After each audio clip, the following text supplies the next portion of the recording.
आचार्य के अभिषेक का विधान। नारद जी कहते हैं, महर्षियों, अब मैं आचार्य के अभिषेक का वर्णन करूंगा, जिसे पुत्र अथवा पुत्रोपम श्रद्धालु शिष्य संपादित कर सकता है। इस अभिषेक से साधक सिद्धि का भागी होता है और रोगी रोग से मुक्त हो जाता है। राजा को राज्य और स्त्री को पुत्र की प्राप्ति होती है। इससे अंतःकरण के मल का नाश होता है। मिट्टी के बहुत से घड़ों में उत्तम रत्न रखकर एक स्थान पर स्थापित करें। पहले एक घड़ा बीच में रखें, फिर उसके चारों ओर घट स्थापित करें। इस तरह 1,000 या 100 आवृत्ति में उन सब की स्थापना करें। फिर मंडप के भीतर कमलाकर मंडल में पूर्व और ईशान कोण के मध्य भाग में पीठ या सिंहासन पर भगवान विष्णु को स्थापित करके पुत्र एवं साधक आदि का सकलीकरण करें। तदनंतर शिष्य या पुत्र भगवत पूजन पूर्वक गुरु की अर्चना करके उन कलशों के जल से उनका अभिषेक करें। उस समय गीत वाद्य का उत्सव होता रहे।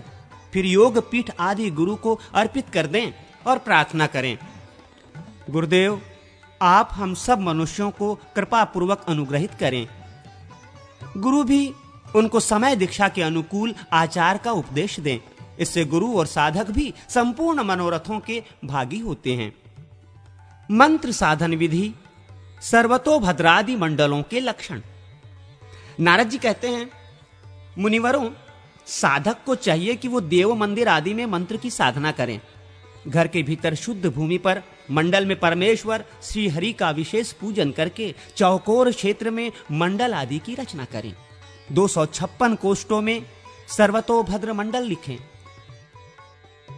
क्रम यह है कि पूर्व से पश्चिम की ओर तथा उत्तर से दक्षिण की ओर बराबर 17 रेखाएं खींचें।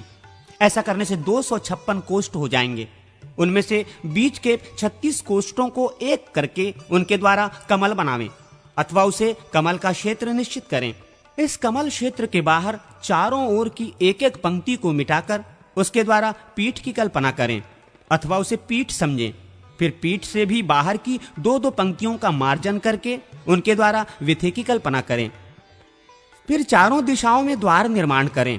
पूर्वोक्त पद्म क्षेत्र में सब ओर बाहर के 12वें भाग को छोड़ दें तथा सर्व मध्य स्थान पर सूत्र रखकर पद्म निर्माण के लिए विभाग पूर्वक समान अंतर रखते हुए सूत घुमाकर 3 वृत्त बनावें। इस तरह उस चाकोर क्षेत्र को वर्तुल गोल बना दें। इन तीनों में से प्रथम तो कर्णिका का क्षेत्र है, दूसरा केसर का क्षेत्र है और तीसरा दल संधियों का क्षेत्र है। शेष चौथा अंश दलाग्र भाग का स्थान है। कोण सूत्रों को फैलाकर कोण से दिशा के मध्य भाग तक ले जाएं तथा केसर के अग्रभाग में सूत रखकर दल संधियों को चिन्हित करें। फिर सूत गिराकर अष्टदलों का निर्माण करें। दलों के मध्य तक अंतराल का जो मान है उसे मध्य में रखकर उसे दलाग्र को घुमावें। तदनंतर उसके भी अग्रभाग को घुमावें। उनके अंतराल मान को उनके पार्श्व भाग में रखकर बाह्य क्रम से एक एक दल में 2-2 केसरों का उल्लेख करें। यह सामान्यतः कमल का चिन्ह है। अब 12 दल कमल का वर्णन किया जाता है। कर्णिकार्धमान से पूर्व दिशा की ओर सूत रखकर क्रमशः सब ओर घुमावें। उसके पार्श्व भाग में भ्रमण योग से 6 कुंडलियां होंगी और 12 मत्स्य चिन्ह होंगे। उनके द्वारा 12 दल कमल संपन्न होगा। पंचदल आदि की सिद्धि के लिए भी इसी प्रकार मत्स्य चिन्हों से कमल बनाकर आकाश रेखा से बाहर जो पीठ भाग है वहां के कोष्ठों को मिटा दें। पीठ भाग के चारों कोणों में 3-3 कोष्ठकों को उस पीठ के पायों के रूप में कल्पित करें। अवशिष्ट जो चारों दिशाओं में 2-2 जोड़े अर्थात 4-4 कोष्ठक हैं उन सबको मिटा दें। वे पीठ के पाटे हैं। पीठ के बाहर चारों दिशाओं की 2-2 पंक्तियों को विधि मार्ग के लिए सर्वथा लुप्त कर दें, मिटा दें। तदनंतर चारों दिशाओं में 4 द्वारों की कल्पना करें। विधि के बाहर जो 2 पंक्तियां शेष हैं उसमें से भीतर वाली पंक्ति के मध्यवर्ती 2-2 कोष्ठ और बाहर वाली पंक्ति के मध्यवर्ती 4-4 कोष्ठों को एक करके द्वार बनाने चाहिए। द्वारों के पार्श्व भाग में विद्वान पुरुष 8 शोभा स्थानों की कल्पना करें और शोभा के पार्श्व भाग में उपशोभा स्थान बनाएं। उपशोभाओं की संख्या भी उतनी ही बताई गई है जितनी की शोभाओं की। उपशोभाओं के समीप के स्थान कोण कहे गए हैं।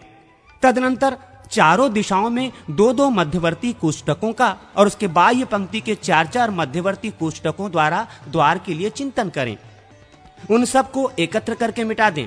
इस तरह 4 द्वार बन जाते हैं। द्वार के दोनों पार्श्वों में क्षेत्र की बाह्य पंक्ति के एक एक और भीतरी पंक्ति के 3-3 कोष्टों को शोभा बनाने के लिए मिटा दें।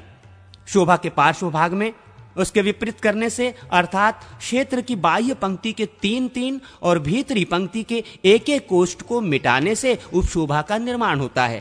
तत्पश्चात कोण के भीतर और बाहर के 3-3 कोष्ठों का भेद मिटाकर एक करके चिंतन करें।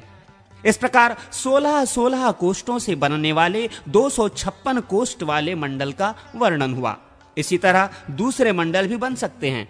12-12 कोष्ठों में 144 कोष्ठकों का जो मंडल बनता है उसमें भी मध्यवर्ती 36 पदों कोष्ठों का कमल होता है। इसमें विधि नहीं होती। एक पंक्ति पीठ के लिए होती है, शेष 2 पंक्तियों द्वारा पूर्ववत द्वार और शोभा की कल्पना होती है। इसमें भी उपशोभा नहीं देखी जाती। अवशिष्ट 6 पदों द्वारा कोणों की कल्पना करनी चाहिए। एक हाथ के मंडल में 12 अंगुल का कमल क्षेत्र होता है। 2 हाथ के मंडल में कमल का स्थान 1 हाथ लंबा चौड़ा होता है। तदनुसार वृद्धि करके द्वार आदि के साथ मंडल की रचना करें। 2 हाथ का पीठ रहित चतुरस्र मंडल हो तो उसमें चक्राकार कमल चक्राब्ज का निर्माण करें। 9 अंगुलों का पद्मार्ध कहा गया है। 3 अंगुलों की नाभि मानी गई है। 8 अंगुलों के अरे बनावे और 4 अंगुलों की नेमी। क्षेत्र के 3 भाग करके फिर भीतर से प्रत्येक के 2 भाग करें। भीतर के जो 5 कोष्ठक हैं उनको अरे या आरे बनाने के लिए आस्फालित मार्जित करके उसके ऊपर अरे अंकित करें। वे अरे इंदिवर के दलों की सी आकृति वाले हों अथवा मातुलिंग बिजौरा नींबू के आकार के हों या कमल दल के समान विस्तृत हों अथवा अपनी इच्छा के अनुसार उनकी आकृति अंकित करें। अरों की संधियों के बीच में सूत रखकर उसे बाहर की नेमी तक ले जाएं और चारों ओर घुमावें। अरे के मूल भाग को उसके संधि स्थान में सूत रखकर घुमावें और अरे के मध्य में सूत्र स्थापन करके उस मध्य भाग के सब ओर समभाव से सूत को घुमावें। इस तरह घुमाने से मातुलिंग के समान अरे बन जाएंगे। 14 पदों के क्षेत्र को 7 भागों में बांटकर पुनः 2-2 भागों में बांटें तथा पूर्व से पश्चिम तथा उत्तर से दक्षिण की ओर 15-15 समान रेखाएं खींचें। ऐसा करने से 196 कोष्ठक सिद्ध होंगे। वे जो कोष्ठक हैं उनमें से बीच के 4 कोष्ठों द्वारा भद्रमंडल लिखें। उसके चारों ओर विधि के लिए स्थान छोड़ दें। फिर संपूर्ण दिशाओं में कमल लिखें।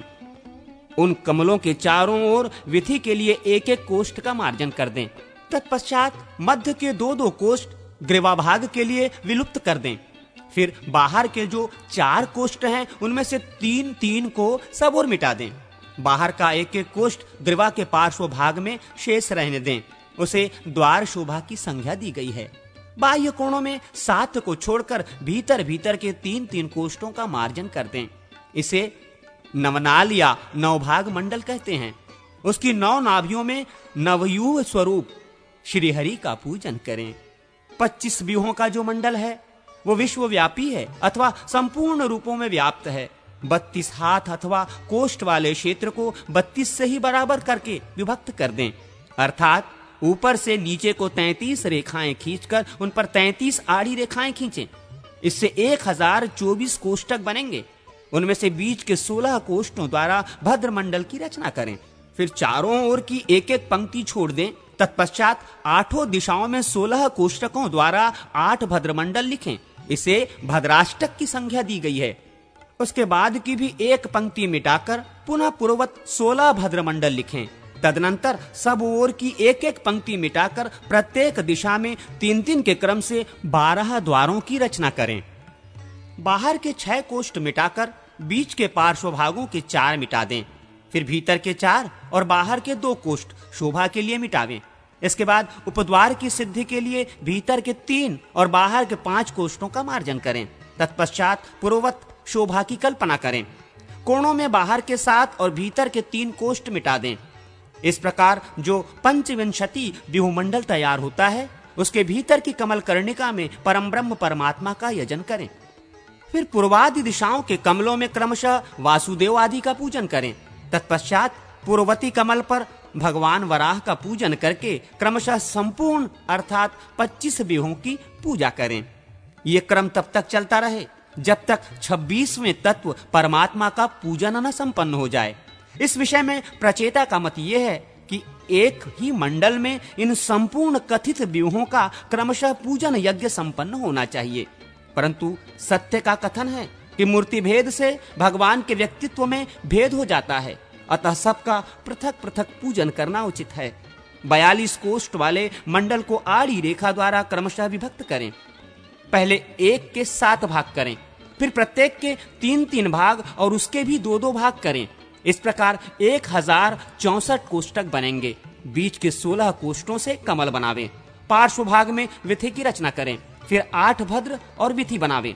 तदनंतर 16 दल के कमल और विथि का निर्माण करें।